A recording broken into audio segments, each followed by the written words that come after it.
రాష్ట్ర deputy CM Pawan Kalyan తన సొంత నియోజకవర్గం పిఠాపురంపై పవన్ ఫోకస్ పెట్టినట్లు కనిపిస్తోంది. పిఠాపురం నియోజకవర్గ ఇన్ఛార్జ్ మర్రిరెడ్డిని తొలగించి 5 సభ్యులతో కమిటీ ప్రకటించడం వెనుక పవన్ వ్యూహం ఏంటి? పిఠాపురంను సొంత నియోజకవర్గంగా మార్చుకుంటారని ఇప్పటికే ప్రకటించిన పవన్ అందుకు తగ్గట్టుగా అడుగులు వేస్తున్నారా? నియోజకవర్గంలో జరుగుతున్న కొన్ని పరిణామాలపై పవన్ అసంతృప్తిగా ఉన్నారా? ఆ పరిణామాలతో విసుగుపోయిన పవన్ 5 మ్యాన్ కమిటీని ప్రకటించారా? ఓవైపు వర్మ నుంచి వస్తున్న అడ్డంకులను అధిగమించేందుకు వర్మ దూకుడుకు చెక్ పెట్టేందుకు మాజీ ఎమ్మెల్యే దొరబాబును పవన్ రంగంలోకి దించారా? అసలు జనసేనాని వ్యూహం ఏంటి?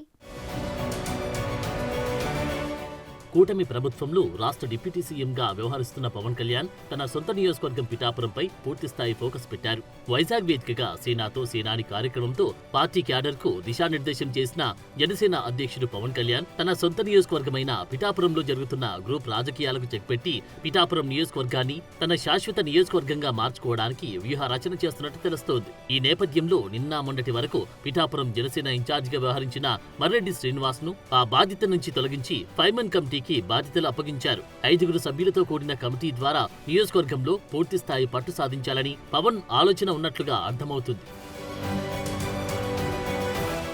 పవన్ బాధ్యతలు అప్పగించిన కమిటీలో ఎంపీ ఉదయ్ భాస్కర్, మాజీ ఎమ్మెల్యే పెండం దొరబాబు, కాకినాడ జిల్లా అధ్యక్షుడిగా కూడా చైర్మన్ గా కూడా వ్యవహరిస్తున్న తుమ్మల బాబు, మర్రెడ్డి శ్రీనివాస్, ఎమ్మెల్సీ హరిప్రసాద్ లో మెంబర్ గా ఉన్నారు. అసలు ఎంత హడావిడిగా పవన్ 5 మెన్ కమిటీని ఎవరికి ఎటువంటి ఇంటిమేషన్ కూడా లేకుండా ప్రకటించడం వెనుక వ్యూహమేంటనే చర్చ నడుస్తుందట. 5 సభ్యుల కమిటీ కూడా పవన్ ఏం చేయాలనుకుంటున్నారు? రాజకీయంగా పిఠాపురంలో పార్టీ బలోపేతానికి 5 సభ్యుల కమిటీ ద్వారా పవన్ కార్యాచరణ సిద్ధం చేశారు అనే టాక్ నడుస్తుంది. నియోజకవర్గంపై పవన్ ఫోకస్ చేయడానికి కారణాలు లేకపోలేదనే చర్చ నడుస్తుందట. నియోజకవర్గ స్థాయిలో మర్రెడ్డి శ్రీనివాస్ ని ఇన్ఛార్జిగా నియమించారు పవన్. అయితే నియోజకవర్గంలో పరిస్థితులు, రాజకీయంగా పార్టీ బలోపేతం, ఇష్యూలను డీల్ చేయడంలో మర్రెడ్డి సక్సెస్ కాలేకపోయారనే టాక్ పార్టీలో ఉందట. అందుకు క్షేత్రస్థాయిలో చోటు చేసుకుంటున్న పరిణామాలను కూడా పార్టీ నేతలు చెబుతున్న పరిస్థితి. నియోజకవర్గంలోని సమస్యలపై ప్రజల నుంచి వచ్చే వినతులు పవన్ వద్దకు సరైన రీతిలో డీల్ చేయడం లేదన్న విమర్శలున్నాయి.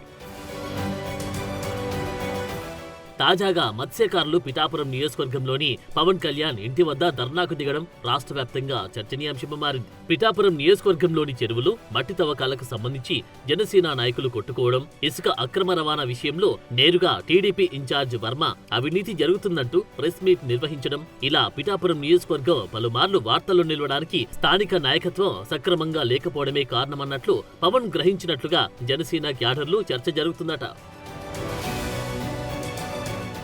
ఈ ఇష్యూలే కాకుండా నియోజకవర్గంలో 2-3 వర్గాలుగా ఉన్న నాయకులను సమన్వయం చేయడంలో, అభివృద్ధి కార్యక్రమాలు ముందుకు తీసుకెళ్లడంలో ఇన్ఛార్జిగా వ్యవహరిస్తున్న వ్యక్తి శ్రద్ధ చూపడం లేదని పవన్ దృష్టికి వచ్చిందట.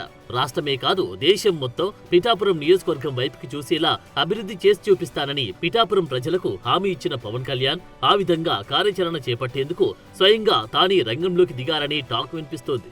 అందుకు అనుగుణంగానే 5 సభ్యులతో కమిటీ నియమించడంతో పాటు వాళ్లకు మార్గనిర్దేశం కూడా చేశారట పవన్.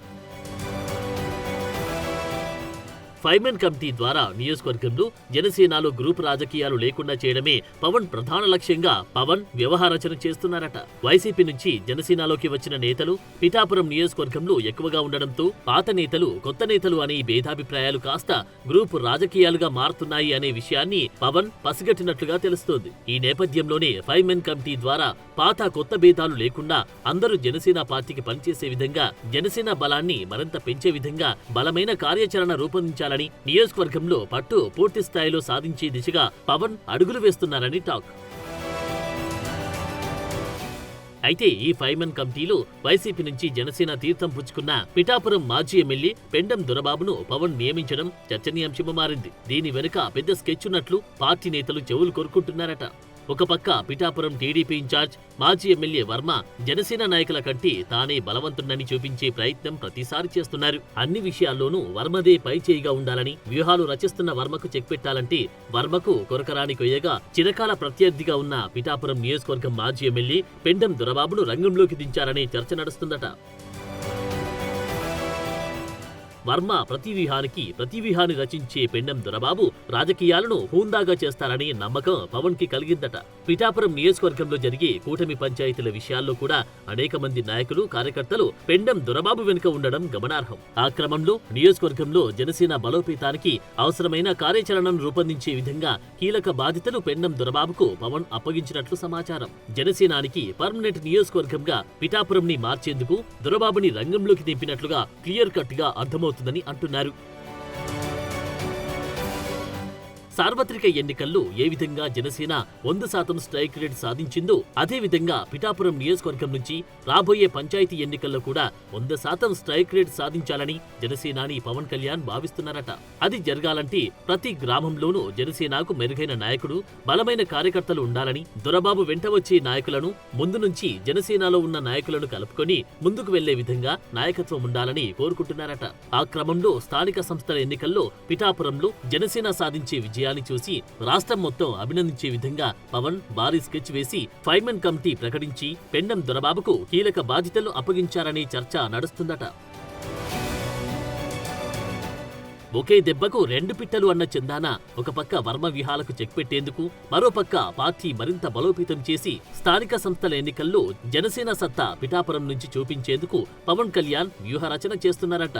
అందులో భాగంగానే 5 సభ్యులతో కూడిన కమిటీకి యాక్షన్ ప్లాన్ ఇచ్చి వాటిని క్షేత్రస్థాయిలో అమల్లోకి తీసుకువచ్చారని, ఈ వ్యూహంతో వర్మ దూకుడుకి చెక్ పెట్టడమే కాకుండా పిఠాపురంలో పవన్ సత్తా రాష్ట్రం మొత్తం మరొకసారి చాటేందుకు పవన్ వ్యూహ రచన చేస్తున్నట్లు రాజకీయ విశ్లేషకులు అంచనా వేస్తున్నారు.